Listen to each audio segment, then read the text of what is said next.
So happy Holi to all the candidates on the behalf of ACC defence academy. तो होली की बहुत बहुत शुभकामनाएं आप लोगों को। तो यहाँ पे आज से हम इम्पोर्टेंट वीडियो सीरीज आपके लिए शुरू करने जा रहे हैं। जो भी कैंडिडेट्स एसीसी 1-3 के लिए प्रिपरेशन कर रहे हैं, साथ ही में जो कैंडिडेट्स एसीसी 1-3-4 के लिए अभी से प्रिपरेशन स्टार्ट करना चाहते हैं, तो उनके लिए वीडियो सीरीज मोस्ट इंपॉर्टेंट रहेगी। तो जनरल साइंस की इंपॉर्टेंट वीडियो सीरीज में एक बार फिर से आपका स्वागत है। और यहाँ पे exam oriented questions, previous year questions और जो एग्जाम्स में जिन क्वेश्चंस के आने की प्रोबेबिलिटी सबसे ज़्यादा है वो क्वेश्चंस यहाँ पे हम डिस्कस करने वाले हैं। थोड़ा सा डिटेल्ड वे में हम चीज़ों को पढ़ेंगे। तो आज की वीडियो का पहला क्वेश्चन रहेगा, that is how much percentage of nitrogen consist in earth atmosphere. तो अर्थ एटमॉस्फेयर में कितनी परसेंट ऑफ नाइट्रोजन पाई जाती है। एज यू नो कि भैया अर्थ में जो एयर है, सॉरी मैं यहाँ पे एटमॉस्फेयर में बोलूँगा, एटमॉस्फेयर में जो एयर है उसमें कौन कौन सी गैसेस पाई जाती हैं। तो उसमें आप देख सकते हो कि एयर में नाइट्रोजन पाई जाती है, ऑक्सीजन पाई जाती है, आर्गन पाई जाती है, साथ में कार्बन डाइऑक्साइड और कुछ इंपॉर्टेंट एंड कुछ बहुत ही क्वांटिटी में, कम क्वांटिटी में गैसेस पाई जाती हैं। बट हमें यहाँ पे पूछा गया है कि नाइट्रोजन की क्वांटिटी कितनी रहती है, 78% रहती है। और आपको ये भी पूछा जा सकता है कि सबसे ज़्यादा कंसनट्रेशन अर्थ एटमॉस्फेयर में किस गैस की होती है या एयर में किस गैस की होती है, तो उसका आंसर भी नाइट्रोजन ही आएगा। ऑक्सीजन सबसे इंपॉर्टेंट गैस जो हमारे लिए है, ठीक है ना। एंड कार्बन डाइऑक्साइड जो कि जनरली एग्जाम्स में पूछा जाता है कि कार्बन डाइऑक्साइड की परसेंटेज कितनी रहती है, तो 0.038%, ठीक है। इसके अलावा आर्गन भी 0.93% तक रहती है। और ये माइन्यूट क्वांटिटी में कुछ और जिनॉन, नियॉन, हाइड्रोजन, हीलियम वगैरह भी गैसेस होती हैं। तो इसमें से 2 से 3 क्वेश्चन आपके यहाँ से निकलते हैं। नेक्स्ट क्वेश्चन हमारे पास है, which is known as power house of the cell. हमारी बॉडी का सबसे छोटा कंपोनेंट जिसे सेल कहा जाता है, उस सेल का पावर हाउस किसे कहा जाता है, that is known as mitochondria. भैया माइटोकॉन्ड्रिया को power house of the cell कहा जाता है बिकॉज ये क्या करता है, एनर्जी को एक्सट्रैक्ट करता है हमारे खाने में से, जो हम खाना खाते हैं। और किस किस प्रोसेस के थ्रू, सेलुलर रेस्पिरेशन के थ्रू ये खाने में से एनर्जी को एक्सट्रैक्ट करता है। कौन करता है, माइटोकॉन्ड्रिया करता है, इसलिए इसको power house of the cell भी कहा जाता है।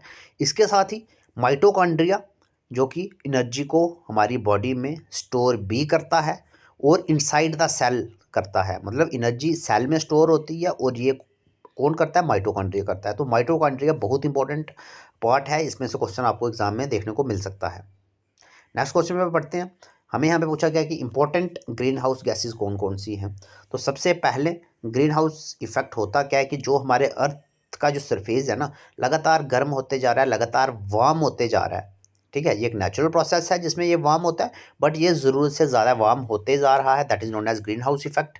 अब ग्रीन हाउस इफेक्ट के लिए सबसे ज़्यादा इंपॉर्टेंट गैसेज कौन कौन सी हैं, तो भैया methane that is CH4 and carbon dioxide that is CO2, ये सबसे important greenhouse gases consider करी जाती हैं। इसके अलावा हमारे पास nitrogen dioxide, water vapours, nitrous oxide, कुछ और भी गैसेज हैं जो कि ग्रीन हाउस में इंपॉर्टेंट रोल प्ले करती हैं, बट सबसे ज़्यादा important methane and carbon dioxide.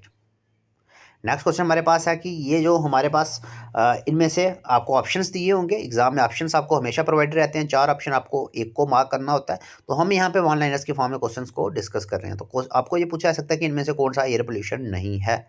तो अगर आपको सॉलिड वेस्ट कहीं पर भी दिया होगा ना, वो एयर पोल्यूशन में कंट्रीब्यूट नहीं करता, ठीक है। अब इसका रीज़न क्या होता है कि आपको पता है कि ये सॉलिड वेस्ट जो आता है, जिसमें क्या आता है, कार्बन पार्टिकल्स आते हैं, इसमें मेटेलिक पार्टिकल्स आते हैं, बॉटल्स आती हैं जो कि बायोडिग्रेडेबल नहीं होती, नॉन बायोडिग्रेडेबल होती हैं, जो कि डिकम्पोज नहीं हो सकती। तो इसलिए ये एयर पोल्यूशन में कंट्रीब्यूट नहीं करती, ये सॉलिड वेस्ट होता है, ठीक है। आई होप ये आपको क्लियर हो चुका है। Next question, very important question. Question क्या कह रहा है कि कौन सा फर्टिलाइजर यूज़ करा जाता है गार्डनिंग में, ठीक है। गार्डनिंग में कौन सा फर्टिलाइजर यूज़ किया जाता है, that is known vermi compost. भैया वर्मी कंपोस्ट जिसे हम गोबर भी कहते हैं।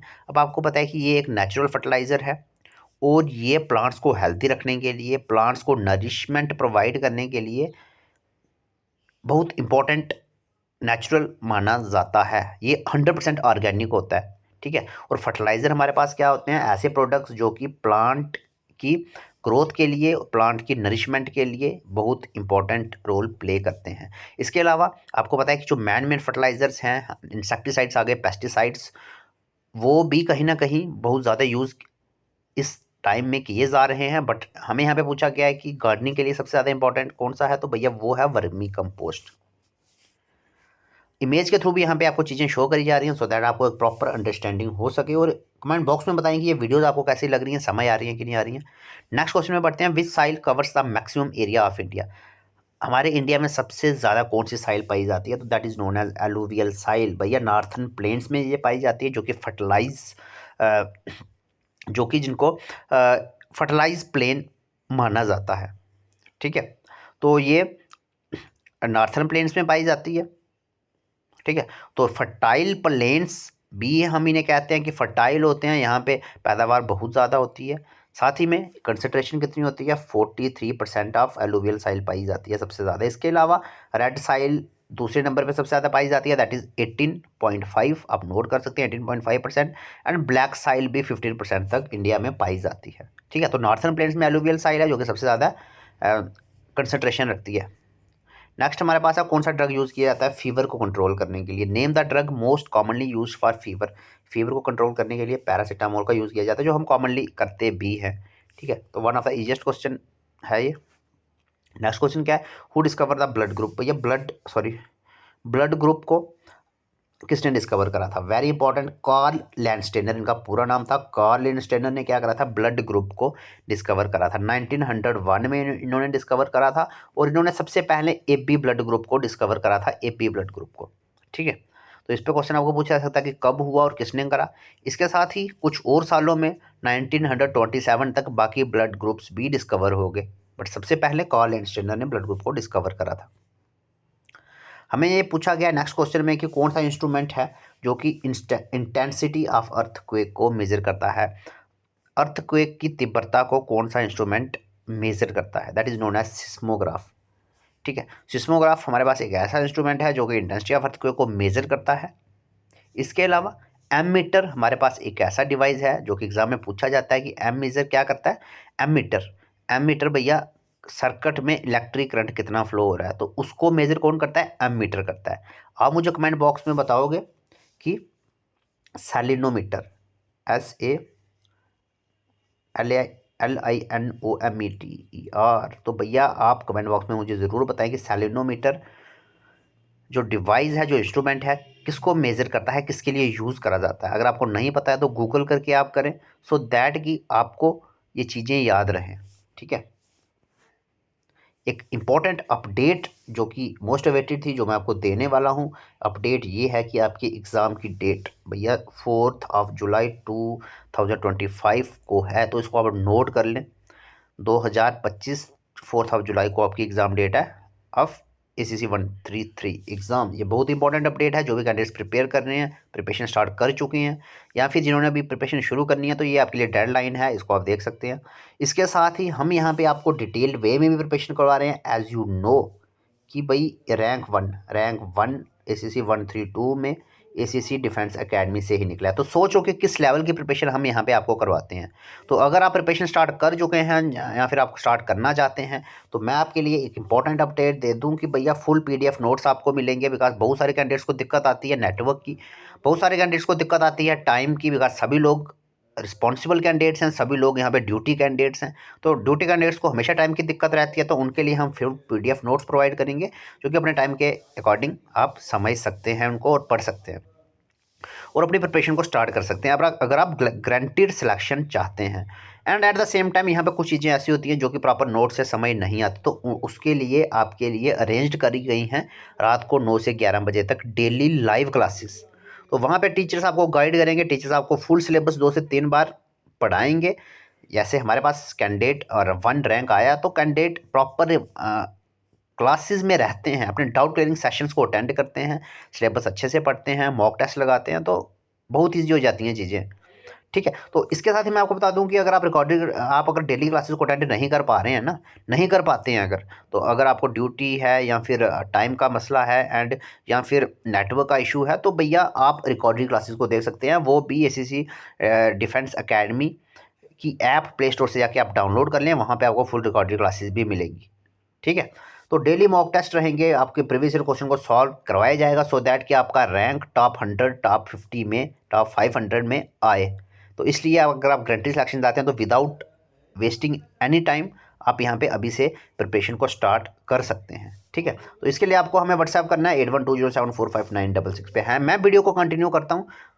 तो क्वेश्चन क्या कह रहा है कि which planet is nearest to the sun, planet जो कि सन के सबसे पास माना जाता है। तो भैया आप यहाँ पे देख सकते हैं कि सन के पास सबसे पास कौन सा है, मरकरी है, और सबसे दूर है नेपच्यून। एग्जाम में डायरेक्टली पूछा जाता है कि फारदेस्ट कौन सा है, तो नेपच्यून है, और यहाँ पे नियरेस्ट मरकरी है।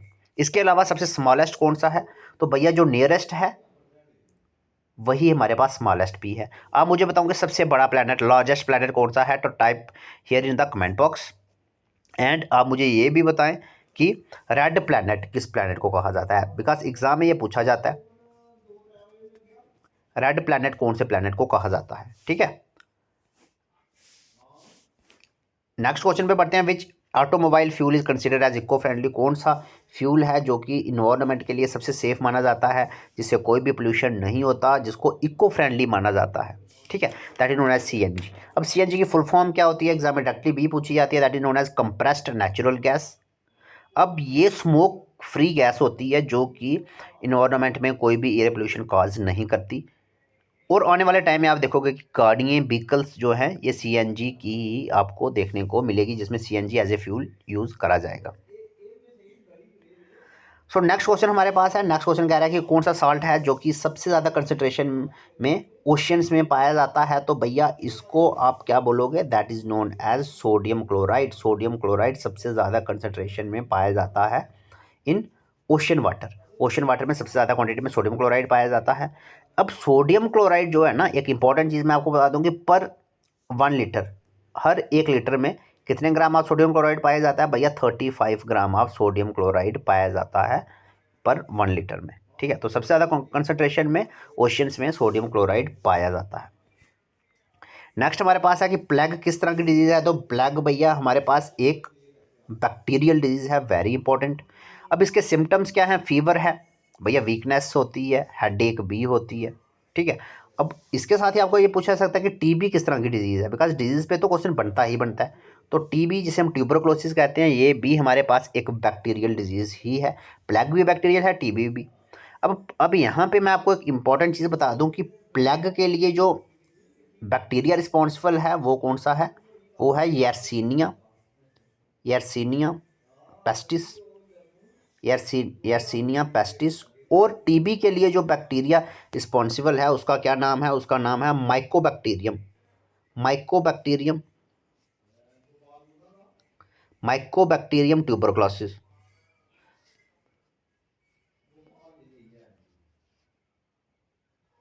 आपको कमेंट बॉक्स में मुझे बताना है कि दो वायरल डिजीज़ कौन से हैं, तो कोई दो वायरल डिजीज़ आप टाइप करके मुझे बताओ, बिकॉज बैक्टीरियल डिजीज़ मैं आपको यहाँ पे बता चुका हूँ। ठीक है, तो आई होप आप ज़रूर आंसर करके बताओगे, और वीडियो कैसी लग रही है ये भी आप आंसर करके बताओगे। हम नेक्स्ट क्वेश्चन पे बढ़ते हैं।